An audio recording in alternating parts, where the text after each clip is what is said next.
You ever watch a person push someone else so far that the only way out is to choose who they want to become? Stick around. This one will mess with you and then, somehow, leave you with a strange sense of hope. Hey friends, welcome back to Movie Recaps Hub Podcast. Today we are diving into The Passenger from 2023. Full recap coming up. Sit back, relax, and let's walk through this intense ride together. The movie opens on a chilling flashback.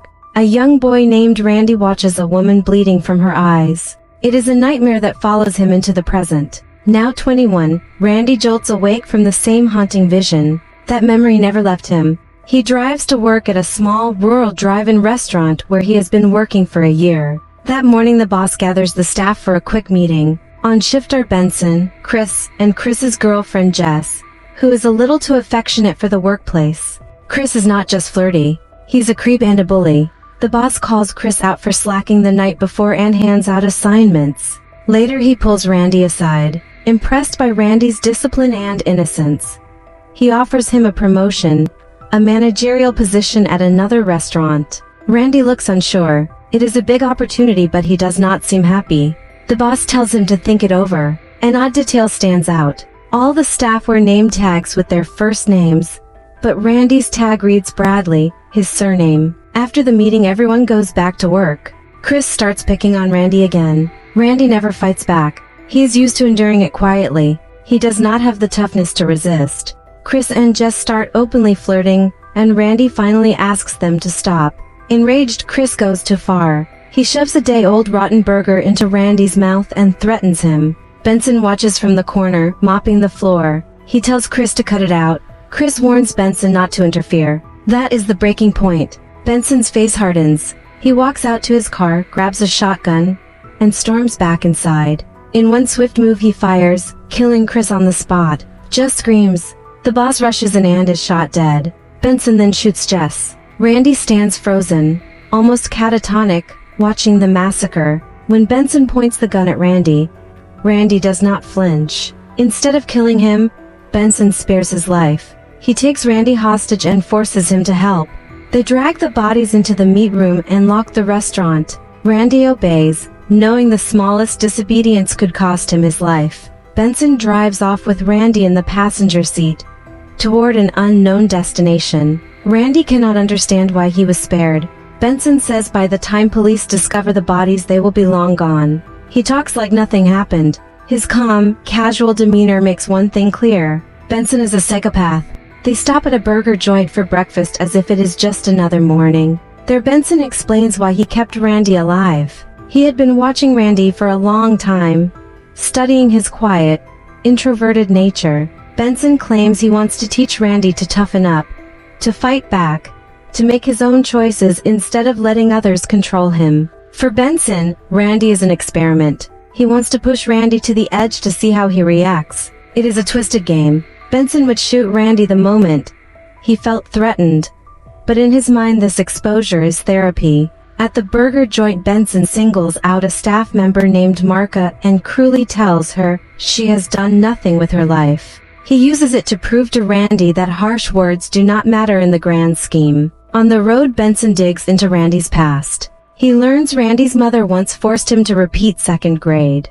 That setback meant Randy did not finish high school until he was 19 instead of 18. Benson mocks this as overparenting. They arrive at Benson's house, where his bedridden mother is. Benson gives her breakfast and tells Randy not to touch anything while he retrieves his revolver. Benson's mother notices blood stains on Randy's clothes, stains too dark for ketchup. She asks for Randy's phone so she can call someone. Randy hesitates and extends the phone. Before she can take it, Benson lunges and stops him. Enraged, he scolds Randy and drags him back to the car. Benson's lesson is clear. Make decisions for yourself, but not the kind of stupid ones that will land him in trouble. Randy had a perfect chance to dial 911 and call the cops, but he does not. Fear and hesitation keep him frozen. He gives the phone to the old woman instead of calling for help. Meanwhile, back at the drive-in, another worker notices the blood and alerts the police. Benson and Randy keep driving. Inside the car, Benson asks if Randy has a girlfriend or if he is still a virgin. Randy admits he is single and a virgin. In a twisted compliment, Benson praises him for not rushing into sex and creating children who suffer. A police car speeds past them with sirens, but Benson stays calm. They stop at a gas station. Benson orders Randy to fill the tank while he heads inside. Randy looks for a way to escape. Benson pulls his gun and points it at the cashier, silently warning Randy try to escape. Randy stays put. Randy mentions a past girlfriend named Lisa. Benson laughs about their breakup being because her cat died. Benson is curious, so they decide to find Lisa and dig into the story. They arrive at a mall where Lisa works at a toy store. It is a busy Saturday, and she is preparing for a group of second graders. She spots Randy and is shocked. Randy timidly asks about their breakup. Lisa says they never really broke up.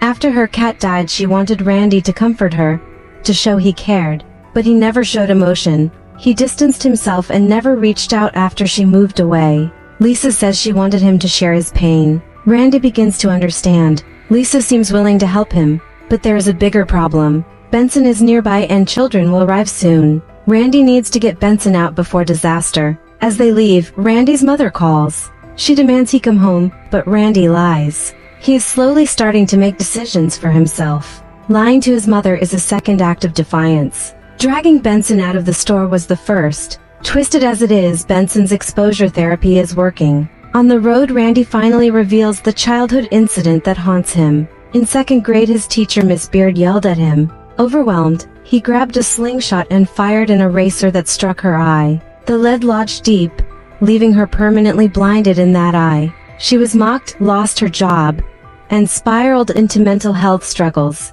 Randy's guilt is unbearable. The opening nightmare, the bleeding eyes, was his mind's interpretation of that trauma. Miss Beard recovered enough to continue teaching at the same school, but Randy is forced to confront this guilt. They drive to the school and ask the receptionist for Miss Beard's address. Since it is Saturday, she is not there.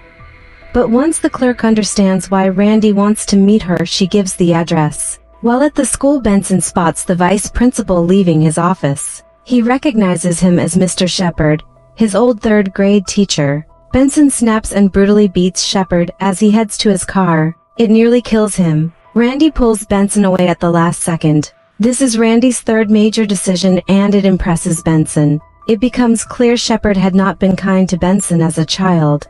They show up at Miss Beard's doorstep. She recognizes Randy immediately and welcomes him inside with warmth and tea. Randy apologizes and seeks closure. Miss Beard has found peace. She is gentle and forgiving. She knows it was an accident. Now divorced and raising a daughter named Tessa, she admits she often worried about Randy. While Randy and Miss Beard talk, Benson excuses himself to the restroom. When he returns, Miss Beard receives a call from the school about the attack on Mr. Shepard. She realizes Benson and Randy got her address from the school and notices blood on Benson's hands. Suspicion turns into fear. Benson loses control. He pulls a gun and points it at Miss Beard. Randy speaks up and Benson listens. Instead of killing her, he takes her hostage. Unbeknownst to Benson, Randy slips Miss Beard's phone into his pocket. That is his fourth decisive move. Now the three of them are driving aimlessly with Benson having no plan. Randy claims he needs to use the restroom and forces Benson to turn back toward the burger joint where Masha was working.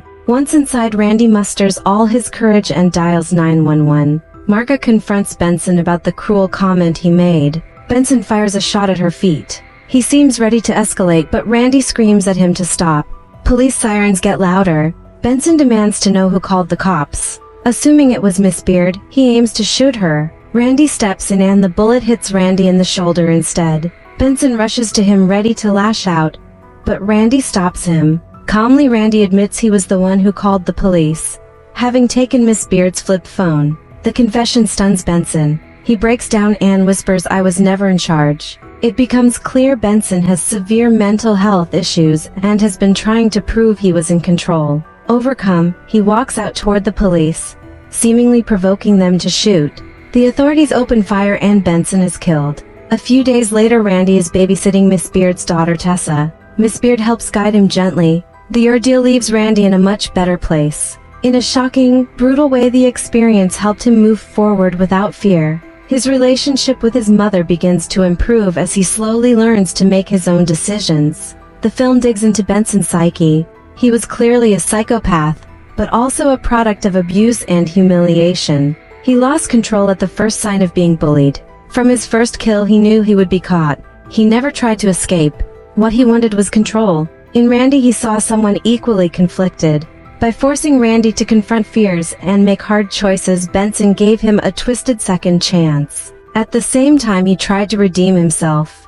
By the end of the day, after judging all 5 of Randy's independent decisions, Benson feels redeemed. He believes he deserves redemption, so he ends his life by provoking the police. In a quieter moment, we see the toys, a crocodile and a giraffe that Randy and Benson had stuffed at the mall. They sit in Miss Beard's home as a gift for Tessa, symbolizing hope. It also hints that Randy and Lisa may now have a connection, perhaps visiting her often at the toy store. The Passenger is a gripping thriller that explores trauma, redemption, and the power of making choices. Even in the darkest moments, change can happen when someone is pushed to act. If you enjoyed this recap, please give it a like and leave a comment telling me what scene stuck with you the most. Subscribe to Movie Recaps Hub podcast for more full movie recaps and deep dives. Thanks for listening and take care.